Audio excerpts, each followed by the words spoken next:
Once upon a time, the great empire of Iran, then Persia, was Sunni Muslim. Like its Arab neighbors, it prayed facing Mecca, honored the early caliphs, and followed Sunni orthodoxy.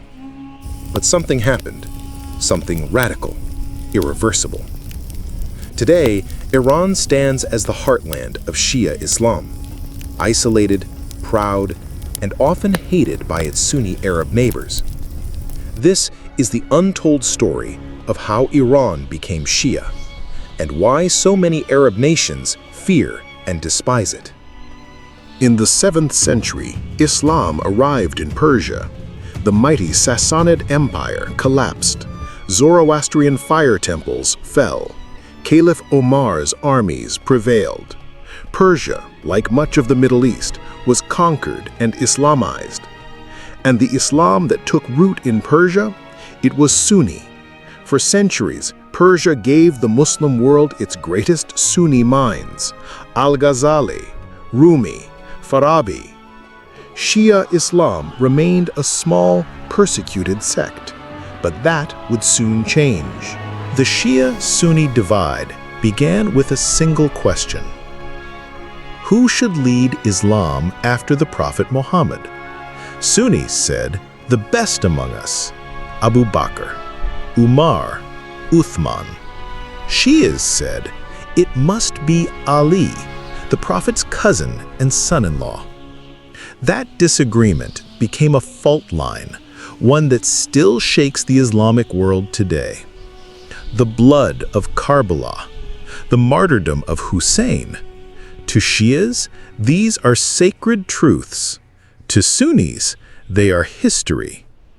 And in Persia, these ideas would soon ignite a revolution. In the early 1500s, a boy named Ismail rose to power. He was just 14, a warrior, a mystic, a prophet in the eyes of his followers.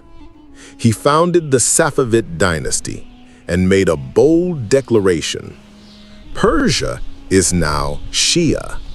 The change was not peaceful. It came through fire and sword. Sunni scholars were executed.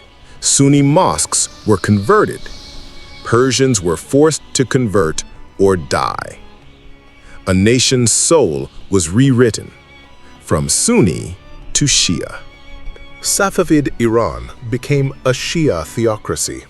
Shia scholars thrived. Karbala and Najaf became sacred destinations. The Ottomans, powerful and Sunni, called the Safavids heretics. In 1514, they clashed at the Battle of Chaldiran. The Ottomans won, but the Safavid vision survived. Iran had become a land of martyrs, a land of resistance, a land apart. By the 1700s, Persia had fully converted to Shiism. The transformation was complete. But the Sunni world was enraged. The Ottomans waged a war, not just of armies, but of ideas. Fatwas were issued against Shia theology. Sunni scholars denounced the Shia as heretics. The Persian-Arab rift deepened. Hatred took root, slowly but permanently. The 20th century brought oil, foreign powers, and ambition. Under the Pahlavi Shahs, Iran westernized. But beneath the surface, a storm was brewing. In 1979, the Shah fell. Ayatollah Khomeini returned from exile. Iran became a Shia Islamic republic. The Sunni Arab world was stunned. Khomeini called for Islamic revolutions across the Middle East. He denounced the Saudis as corrupt. Arab monarchies feared they would be next. Why do Arab states hate Iran? First, religious rivalry. Iran challenges Sunni supremacy. Second, proxy warfare. Iran backs Hezbollah, the Houthis, Iraqi militias. Third, ideological threat. Iran's revolution threatens monarchies and kings. Fourth, leadership of Islam itself. Iran says, "We defend the oppressed." Saudi Arabia says, "We protect the holy cities." This is a war of beliefs and survival. In 1980, Iraq invaded Iran. Saddam Hussein declared war on Shia Iran with Sunni support. 8 years, 1 million dead, but Iran endured. Then came Syria. Iran backed Assad, Saudi Arabia backed Sunni rebels. In Yemen, Iran armed the Houthis, Saudi jets bombed them. The battlegrounds changed, but the war, it was the same. Ancient, sectarian, endless. Can the Sunni-Shia divide be healed? In 2023, Iran and Saudi Arabia restored diplomatic ties with China's help. But the wounds run deep. Centuries of betrayal. Blood spilled at Karbala. The martyrdoms, the revolutions.